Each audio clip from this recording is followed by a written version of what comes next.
Tears would drip from William Shatner's famous face as this Star Trek actor floated over planet Earth. You know, from space. It was then that I realized that this man, who represents the old school era of science fiction, is now living and thriving on a planet in which much of that science fiction is a reality.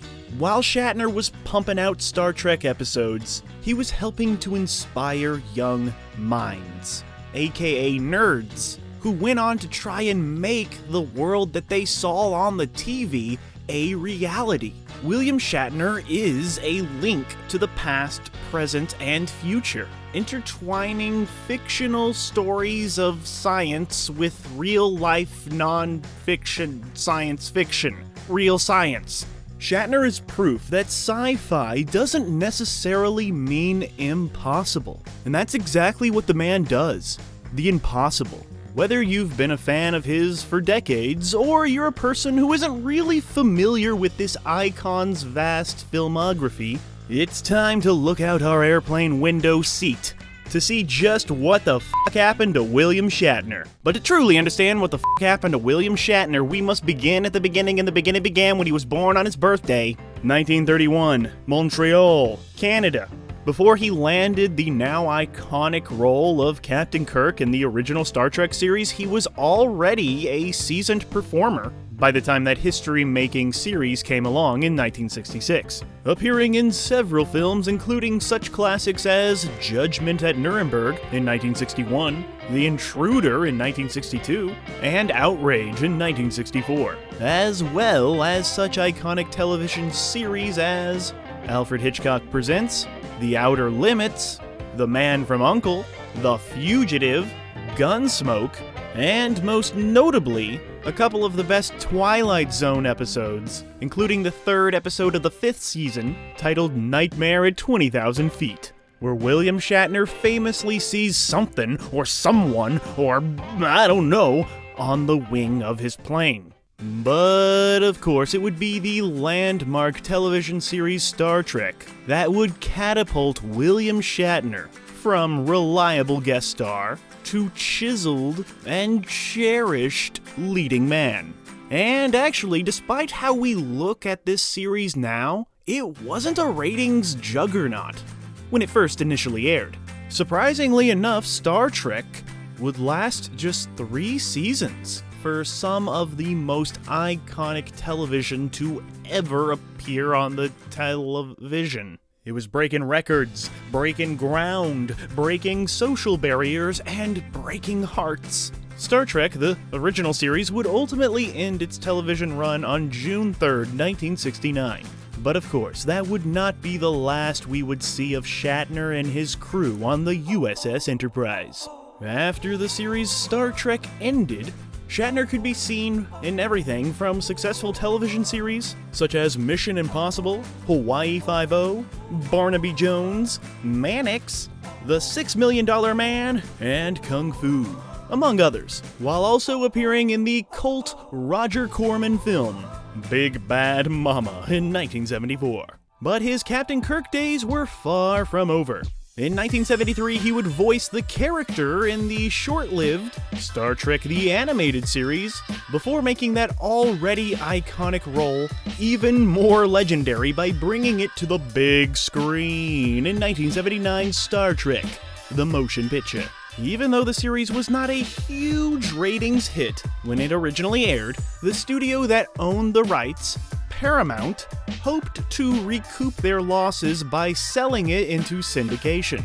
And in that 10-year span between the series finale and the movie, the series was sold to over 200 territories where it gained a cult status, leading the film to open on December 7th, 1979 in just 857 theaters, where it set the box office record for the highest opening weekend gross, with a whopping 11.9 million buckaroos, beating out the previous record holder, Superman.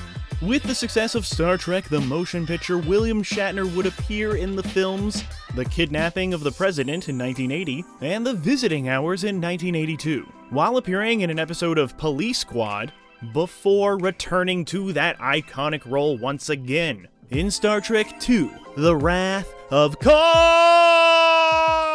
in 1981, which would be produced for a minuscule $12 million and would go on to earn a very respectable $97 million worldwide. Despite the first film pretty much getting vaporized by the critics, who were kind of unfairly comparing it to Star Wars, this sequel, Star Trek II, would have critics singing its praises, and would end up on numerous clickbaity lists about the best sequels of all time. For many, this is the film that truly kicked Star Trek fandom into hyperspeed amongst the masses. And for his acting, which is a thing that actors do, William Shatner would go on to win the Saturn Award for Best Actor. Of course, The Wrath of Khan wasn't the only sequel that you could see William Shatner in. He would also go on to show up in a scene-stealing performance in Airplane 2, the sequel, as Commander Buck Murdoch. And yeah, he's freaking hilarious in this. But ever one to keep you guessing as to his next move, William Shatner would launch into a new TV series where he would play a veteran police sergeant that goes by the name of Thomas Jefferson, aka T.J. Hooker.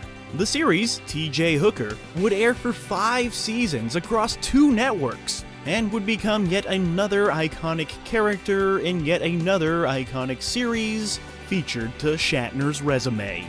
Of course, by this time Shatner knew where his bread was buttered, and over the next decade he would return to his iconic role of Captain James Tiberius Kirk for 5 more feature films, which include Star Trek III: The Search for Spock, Star Trek IV: The Voyage Home, Star Trek: The Final Frontier, for which he also served as a co-writer and director. There was also Star Trek: The Undiscovered Country, and last but certainly not least, the original series / Next Generation Passing of the Torch film, Star Trek Generations in 1994.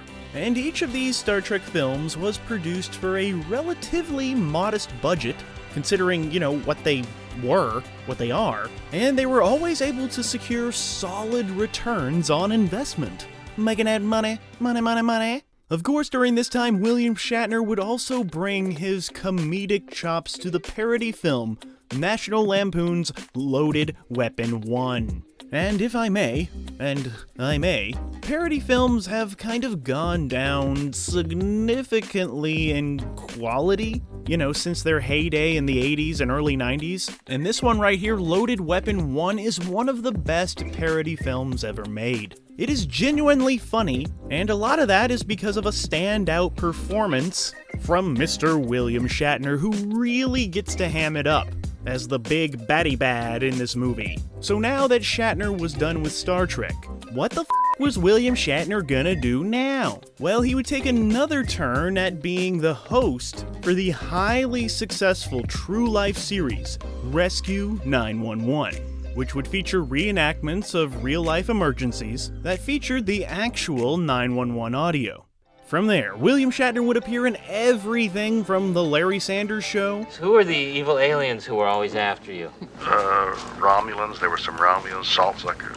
Klingons, there were some Klingons. To Sequest, DSV, to even WWE Raw, while also becoming a respected author with his Tech Wars series that he wrote as a way to meld his 2 famous roles, T.J. Hooker and Captain Kirk. The novels would be so successful that they would actually spawn 4 TV movies and a TV series that ran for 2 seasons.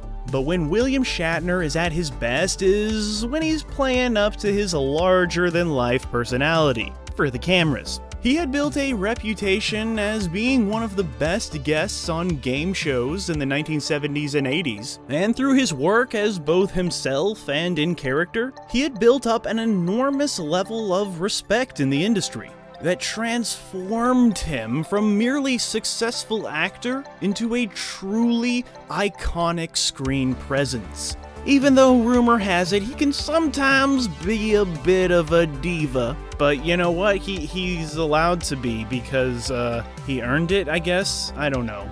And he did all of this while poking fun at the very roles that made him famous, including a now infamous episode of Saturday Night Live where Shatner attends a Star Trek convention and tells fans to get a life. And I've spoken to many of you, and some of you have traveled, hundreds of miles to be here. I'd just like to say, get a life! He also appeared in the 1999 romantic comedy Free Enterprise about two grown men who struggle with adult life due to their inability to, let go of the love of their geeky science fiction, with, of course, William Shatner playing a hyped-up version of himself. Shatner was always a reliable guest star on TV shows, popping up when you would least expect him, and he would lend his iconic presence to any series that paid him enough.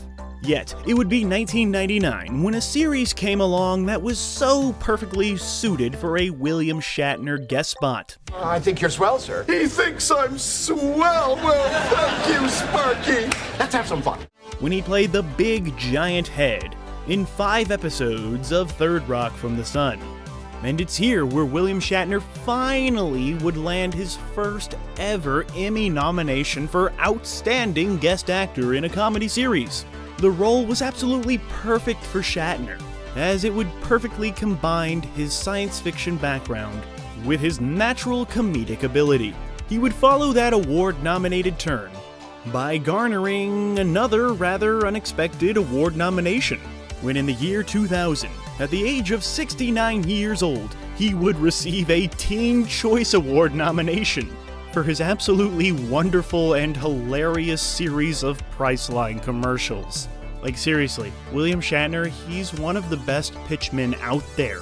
He makes it a frickin' art form. Like, I'm not even exactly sure what Priceline does, but I want to use it.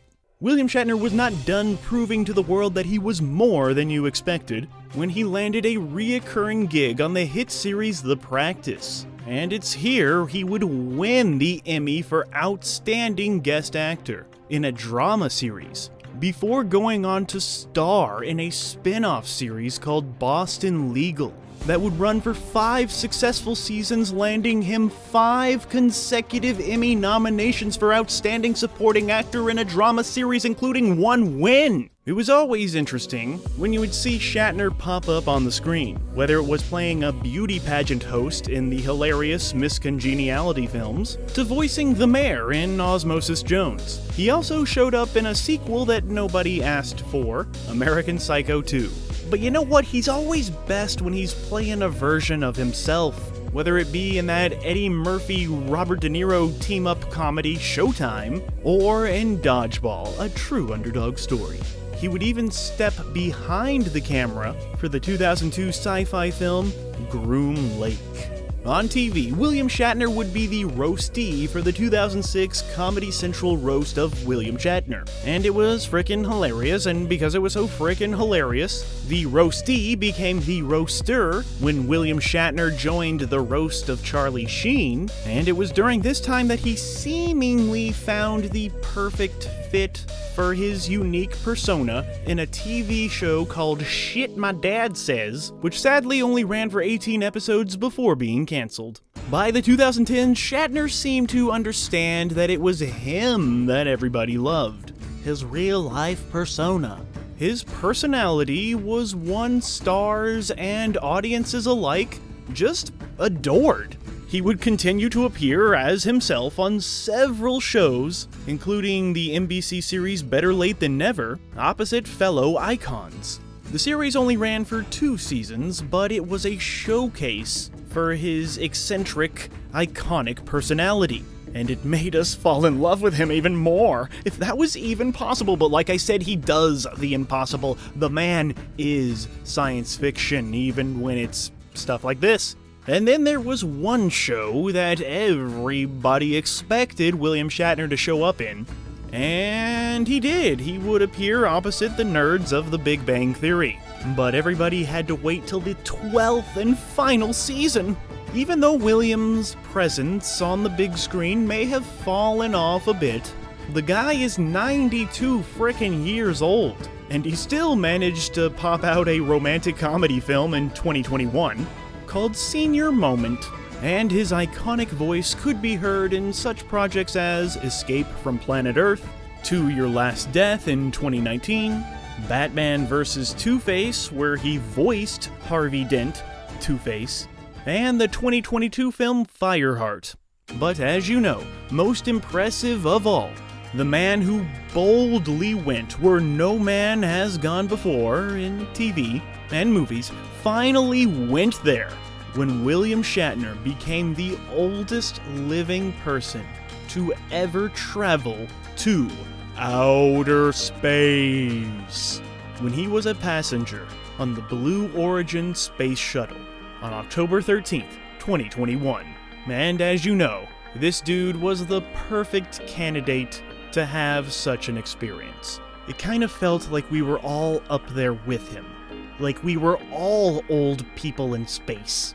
This wonderful science fiction experience was detailed in his latest memoir, titled Boldly Go: Reflections on a Life of Awe and Wonder, where he details just how scared he was to take part in this historic flight. Is there death? I don't know. Is that death? Is that the way death is? Whoop! And it's gone. But he had to use his acting skills and act brave, which actually made him brave. Because space can be scary. Like, we don't even know what's up there, like, if you even believe that space exists. And that's where we currently find this icon. At 92 years old, he is still out there working his old butt off, bringing out his one-of-a-kind personality to host the show, The Unexplained, on the History Channel. A show that is so popular, Netflix tried to buy the rights before the History Channel was like, nuh-uh, and picked it up for a 5th season, because it is the best of its genre. Shatner's voice is perfect for these true tales that are considered science fiction. You know, like aliens and cryptid monsters and ghosts and demons and conspiracy theories and government cover-ups and pyramids and the Illuminati and all that chupacabras and just everything. I think you can watch it on Hulu.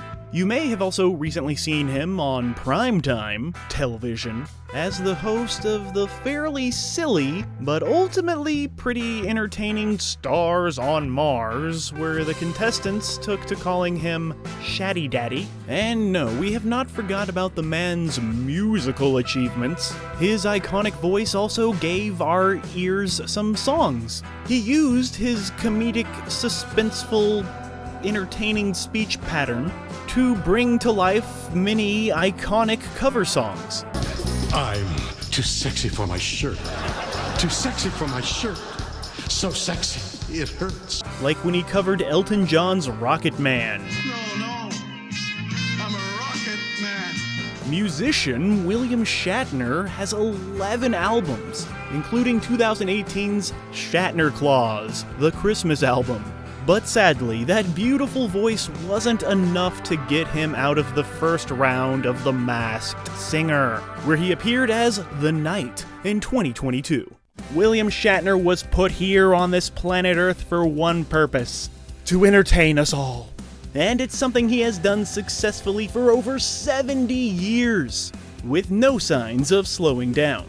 This guy's skills and talent, now that's unexplained.